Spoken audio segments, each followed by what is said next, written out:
Hello everybody, Futari no Ossan here. I am Eric Code and we got Today we'll be going over our Tokyo experience and we will be breaking this up into a series of 3 videos. We also have a video on our budget travel tips to Japan, which you can check out in the link below. So Kay, you want to tell our viewers what areas we'll be going over in our Tokyo experience series? Yeah, sure, why not? So in these videos, we're gonna cover the Shinjuku area, the Asakusa area, the Ropppongi area. Those are the areas that we feel most tourists would enjoy spending their time there. That's why we grouped them together for this video. By the way, Erica, what do you like about Japan so much? My most favorite portion of Tokyo was the fact that you have all of these areas all together within the same small space. So you can take the trains like everywhere, you know? And that is what was my most favorite part about Tokyo. What's your impression on Tokyo? One of the things I like about Japan is obviously the contrast of the traditional versus the modern look. You know, there's contrast between nature and you know, like the city look. Oh yes. Obviously, there's not a lot of greenery compared to America because it's a much smaller country. But it's not about the quantity, but more about the quality. Another aspect I like, I'm pretty sure you enjoy it too, is, you know, like the light tax on foods, you know, that allow it to have like daily feasts every day compared to America. There's no tipping, so you don't have to give anybody the tip. And I think it's not just Japan, but also in Europe. I think the whole tipping culture is only in America. But that's something I really like about Japan. You want to talk about what many American guys would like to know about Japan? You know what I'm talking about, right? You talking about the nightlife? No, the girls. Oh, obviously, you know, a lot of Americans, when they go to Japan, they're looking for that perfect Japanese waifu. So we're just gonna give you some experience about that. Tell them, you know, what you notice about Japanese girl that, you know, that are different from American onna. There's a lot of cute ones over there, I'll tell you that. I think one of the things when I first look, you know, at the girls over there is obviously there's a lack of yoga pants. I really miss the bootay in America. The girls there, they don't do yoga pants at all. And, you know, they prefer more feminine outfit like dresses, skirt, a lot of legs. If you're a fan of legs, oh boy, it's gonna be a heaven for you. They really love to show their legs, and in many cases, they're daikon, as you can see as an example right here. Another thing I also noticed about Japan, I'm not sure if you noticed the lack of garbage cans. Oh, right? Yes. So most of the time, let me tell you, if you want to eat, then prepare to bring like a paper bag with you or some kind of container, because it's going to be hard for you to find a garbage can anywhere in your vicinity. The only time we found garbage can is like in the, you know, like the train station where they put it, but up the ground, good luck with that, guys. So once again, be very careful when you eat on the street. And one of our tip is, please do not eat while walking unless you absolutely have to, if you want to assimilate to Japanese culture, because it's considered kind of rude to walk and eating, and especially if you walk and eat on public, you know, transport like the train, that's also considered rude. So please do not do it. So let's start with Shinjuku area, which is where we spend most of our time. There's like a little playground there. And we are on the 3rd floor. This is our little place. I would say it's more of like an LA like 2.0 or something. That's kind of the vibe that I got from Shinjuku. So why should our viewers go to Shinjuku? Is there something about Shinjuku that you have to go see, that you have to totally go and see? Shinjuku is a wonderful place to be. So obviously one of the main attractions is I'm pretty sure that any fan of the Yakuza series would know about this place. It's like you see that place whatever you see in the games, you're gonna see it in real life. It's perfect rendition. You know, I walk through it, I feel like I'm Kiryu Kazuma. You know, it's a good place for the nightlife, a lot of alcohols, drinks. One advice is before you go in there, please practice to say no in Japanese, because the chances you're gonna be, you know, hit up by a lot of marketers, especially you know, the African one, who will come up with you. They can speak English, so it's gonna be even harder to reject them. So be sure to practice to say no, because otherwise they're gonna drag you into all the shady, you know, shop and bars just to give you crazy like bills. I think close to it is the Golden Guy area, right? So how did you enjoy that Golden Guy area? What's this place called? Africa. No, Gai-chan or something like that. So, Ohayo gozaimasu, because it's about midnight right now. Right? What do you have to say? Please kill me! So he says, please kill me. So, okay. I'm about to kill him right now. So. Guy was cool if you're like the drinker type.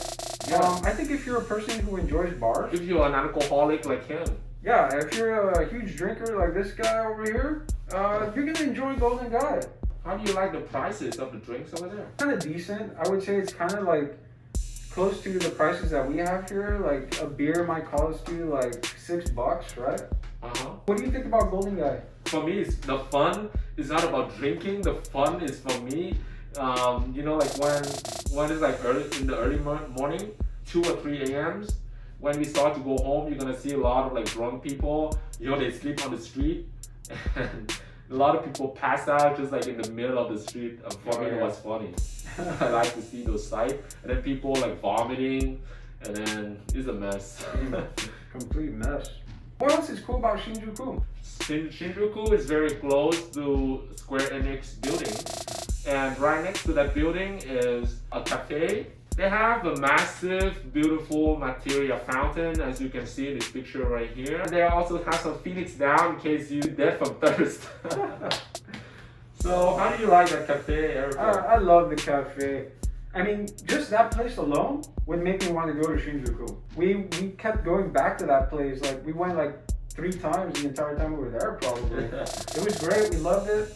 I think my favorite drink there was like the Shiba. Very colorful stuff. Yeah, you can even have like a nice cappuccino with some art on it. Yeah. I think I had like some a Moogle, and then they also have a lot of cool little items that you can buy, right? Souvenirs, Final Fantasy, Dragon Quest. A bit And pricey, don't you think? Kind of a little bit more pricey, yeah, for sure.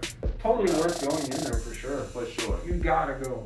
Another very defining thing about Shinjuku is that if you want to get an overall grand view of Tokyo, you have to go to Shinjuku so that you can go into the Metropolitan State Building for free, mind you. You can go in there for free, go all the way to the top floor and get a beautiful view of Tokyo for free. And yeah, from there without you the can, lines, right? There's no line like the Skytree. People will go to the Skytree to get that view. They pay money and they go into a line. It takes forever. Go to Metropolitan State Building in Shinjuku for free and see it all. Don't go to the Skytree. Yeah. We should have put that should have been a budget video. We missed that one. Alright, well you heard it here too, alright? And for me, I actually remember that from that, you know, that view is majestic view. It's beautiful. You know, but the thing I noticed is you can have a good look down at the Shinjuku Gyoen Garden. Oh yeah. You know, we actually spent like the whole day just walking around that huge garden. Yeah. That Makoto Shinkai draw his inspiration from for his movie Garden of Words. Yeah. I think you definitely have to go there too. You have to go there once. I think this guy also had a blast, you know, taking picture of school children in a uniform. As you can see, we have a picture of him right here. Cut. You won't be seeing that in the final edit. I really do like that garden. Not as beautiful as the movie, obviously. Oh yeah. But you know, fantastic architecture, beautiful flowers. What else do you like about the garden? I like the Arabica coffee plant. I remember that was... And you know me, I love my coffee, right? Yeah. You know, I like my boats, and I like my UCC. I had to take a picture of that Arabica plant. But they also have a bunch of other exotic, kind of cool plants inside the garden houses. And plants. It's just beautiful. Everywhere. It's green. You get some fresh air. Yeah, you gotta go there too, I think. Yeah, you know, at least once. Sure. Yeah. Okay, guys. So that's pretty much what we managed to do in a short time in Shinjuku. And in the next section, we're gonna talk about Asakusa, which is a very popular destination for tourists. As you can see here, this is a pretty famous landmark. The red giant lantern. For me, I feel like this is like a giant cash bay for tourists. You know, a lot of rickshaw being offered. I like those rickshaw guys. They have pretty butt legs. Yeah. That's the thing I noticed about them. And obviously, they don't skip the leg day. If you want to get down for a tour around the city, yeah, definitely splurge your money on those guys. They give good transportation and make you feel like a noble back in the past. Yeah. Like a rich, pompous noble.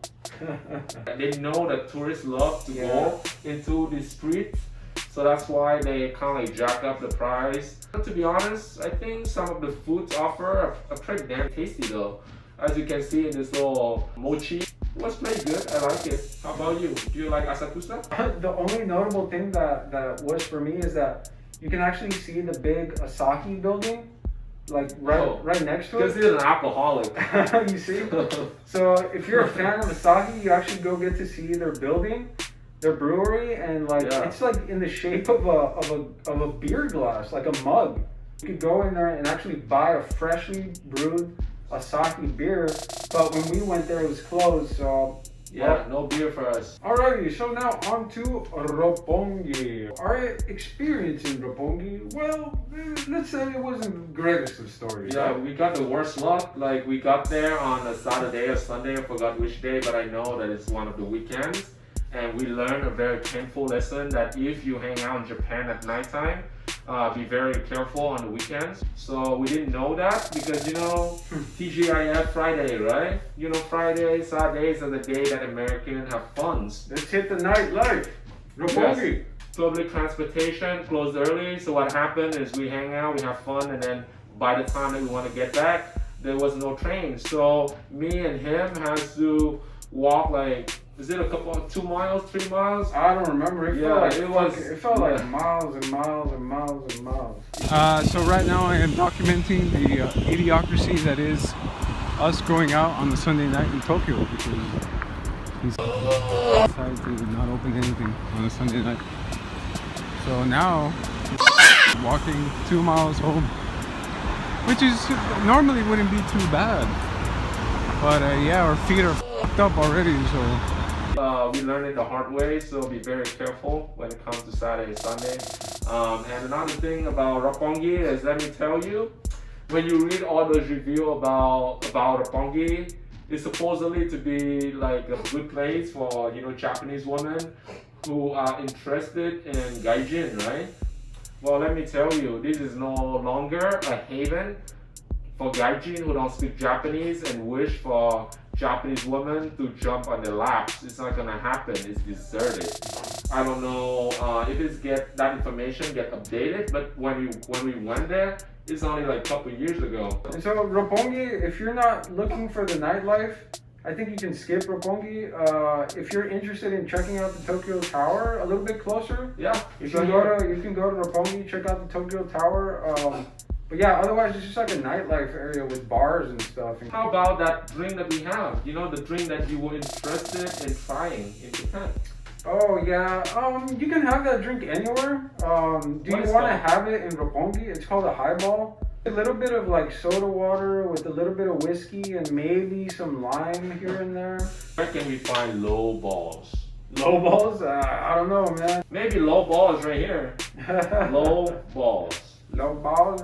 The only thing we found is like deserted. I think the club is closed, and then the guys still let us in, let us have a couple of high balls, and then we on our way, stranded in Ropppongi. So you can get some drungers and maybe some horny obasan, but be prepared to be disappointed, alright? Because you can pick up drungers and drunk cougars anywhere. Right? It doesn't have to be Ropppongi to begin with. Okay guys, so that brings us to the end of our videos, and the first videos in this series. I hope you enjoy it. Please make sure to tune in for the next videos in which we're gonna cover the Akihabara, Ikebukuro, and Shibuya areas. So see you guys next time. See ya, everybody.